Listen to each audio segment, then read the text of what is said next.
how do you teach men, young men, older men, to wait until they're married to have sex when they've been programmed a different way? You know, we have two separate temples, male, female. We have an instinct in us. But how do you talk to men that's been sexually active for years and they come and say, you know what, I want to try this thing? How do you talk to men? Because men, we get blamed for everything. Okay, ladies, you know I'm telling the truth. Not everything, but most things. But how do you get to men? What I do is tonight, I left the men's meeting, and what we do is every Monday night, we teach them their worth and then the worth of a woman. See, this is what's missing, I believe. If they're going to make this transition in their life, I have to, first of all, get them to renew their mind. Right. I got to get them to begin to start seeing themselves as the king and the priest that God created them for. Then I have to make them realize is that woman, no matter, she's somebody's daughter, but you have to be able to respect not only your worth, but her worth.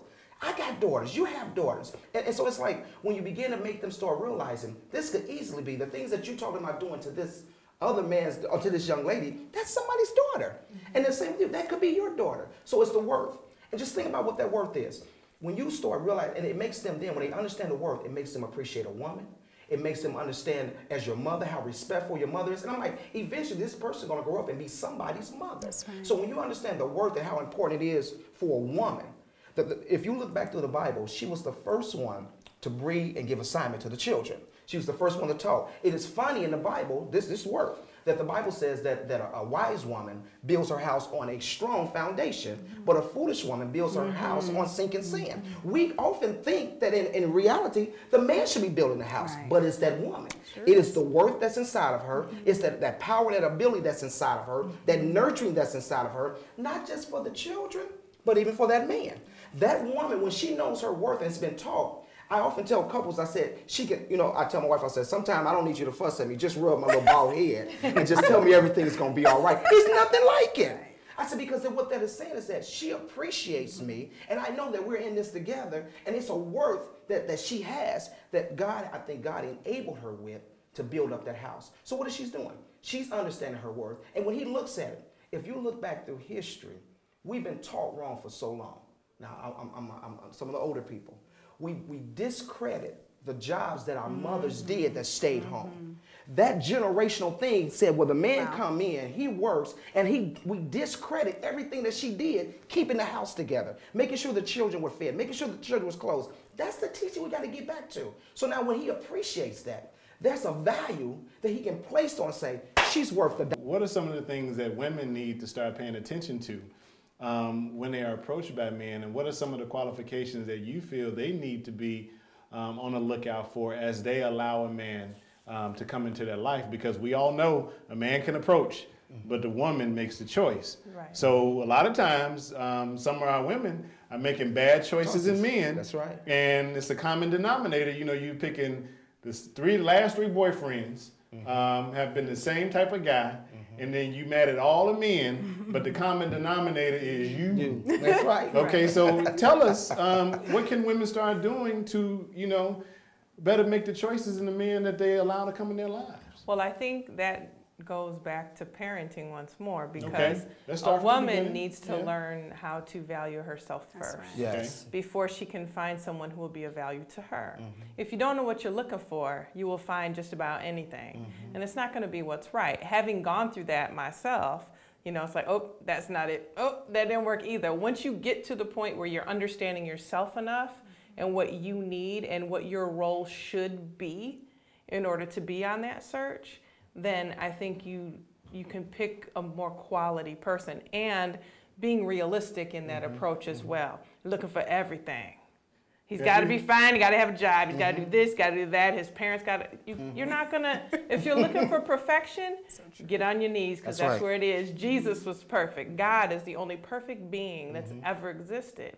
So you have to be able to see, well, can we work this out? And that's from the first date. If it's not clicking on the first date, don't expect it to change when the ring's on the finger, because people relax when they get married. That's right. I got you now. So that's how it works. So if my husband's watching this, I'm sorry. But that's just how things are. And it's through growing and learning that I've learned that, Because when I was younger, I was in one of those families where you didn't talk about all that. But as a parent now today, I think that mothers and fathers need to help their daughters and sons understand who they are first. And the child grows up to make their own way. But if you can instill that in their child, then you've done much more than what we've done so far. Having been, I have 9 kids altogether, including my stepchildren. So, you know, when parenting gets tougher as children get older. So we think, ooh, they're 14, they're gonna have a key to the house.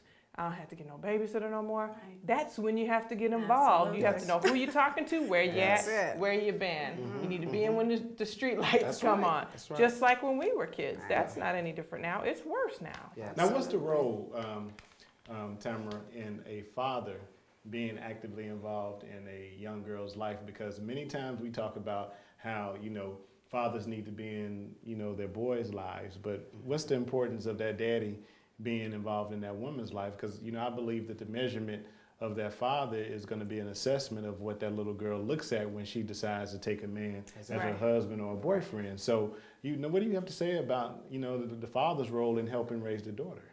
I think being the example of what a man should be. A person is going to look for characteristics that they're familiar with. Yes. And if there's an absence of a father in a home, be it he's working all the time, or he doesn't interact when he comes home, or he doesn't take the time to sit down with his preteen daughter and say, hey, I know that looks cool in the video, but you want to make sure that you're judging people by the content of their character. That don't make them valuable just because they know how to rap. As an example, that's pretty extreme. But if the daughter needs that from their father, just like the sons have been raised by mothers, some, you know, singly, but I really truly believe that although a man needs to be in the life of that young man, the mother still molds those men to respect women. Oh, yeah. I really truly believe that because she knows women. Listen, and she knows that we're emotional creatures. I learned how to clean. Yes. Right. Even though I don't cook a lot, but I learned how to clean, iron, clean house. My mom taught me that. You know what my mom said? She said, I'm going to train you how to clean and wash and do everything, so you want to depend on your wife to do everything for you. If you want to call in and give us your thoughts. Call in and just give a statement. Ask a question. Call us at 881-0235, 881-0235. Give your question or comment. Pastor, let's go to you. There's an issue in the African American community, let's be honest, is causing a lot of problems. HIV and AIDS has increased among African American women very high. It's very high, and a lot of the reason is because of men sleeping with other men and then sleeping with women. It's called being on a downloader syndrome, and these men don't consider themselves homosexual, and we have men that are politicians, men that are deacons, men that are high in the community, men who don't have that much status. How can we embrace these men, but also express to them that the behavior is not acceptable, that you're endangering lives, not only the woman that you may be married to or the woman that you're involved with, but you're endangering lives with this type of behavior. How does compassion from the church come in to help men like this kind of turn from those ways, but also let them know that the church house is a safe haven for those type of issues? Well, first of all, this is what we have to do. We have to put a setting in place in our communities that's going to be open and free for them to come in. Right now, a lot of these guys is on the DL. The reason why they on the down low is because they've been on the DL for so long in the church, and we've been acceptable to it. But it's the same thing I said before.